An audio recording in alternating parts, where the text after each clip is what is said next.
She's one of Warren Buffett's top women. Susan Jacques runs this huge jewelry store in Omaha, Borsheims. It's one of the biggest in the country, and she's been at the helm of the company since Warren Buffett appointed her in 1994.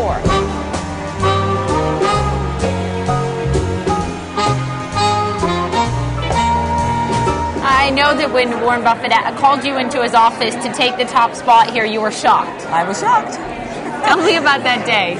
Well, I was 34 years old and a woman in a very male-dominated industry at that time particularly.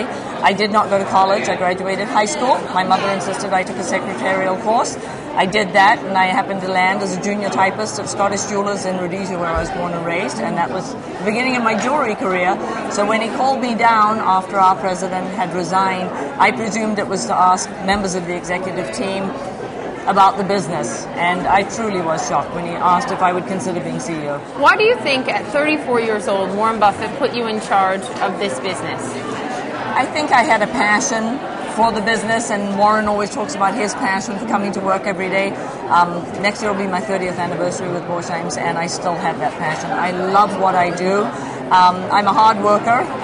There are many, much brighter people than I out there, but I truly love what I do, and I love that we're in the business of commemorating the milestones of people's lives. This is a magnificent 60-carat fancy vivid yellow diamond. So it's the rarest color in a yellow diamond that you can possibly find. This particular one is a mere $7.2 million.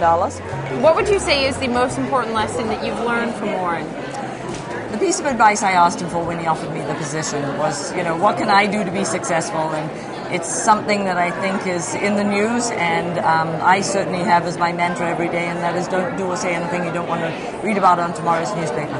Finally, as a woman, one of the few women at the helm of a Berkshire business, tell me on a personal level what it's like. And for me, a lot of women talk about the glass ceiling and how it has restricted their growth in business. I'm in retail, and that's very different than corporate America. But I've been very blessed because it opened a tremendous amount of doors for me. When I became a woman leader in the industry, at the time there were very few. I was asked to serve on a tremendous amount of boards. I was invited in because they needed diversification. So for me, it has been a tremendous asset, and I've been very, very fortunate. I joke with Warren every now and then that he needs a greater representation of women at the helm. I don't think he'd have a problem with that. He would have no problem with it. And, he said to me when he offered me the position, he had no problem with either my gender or my age.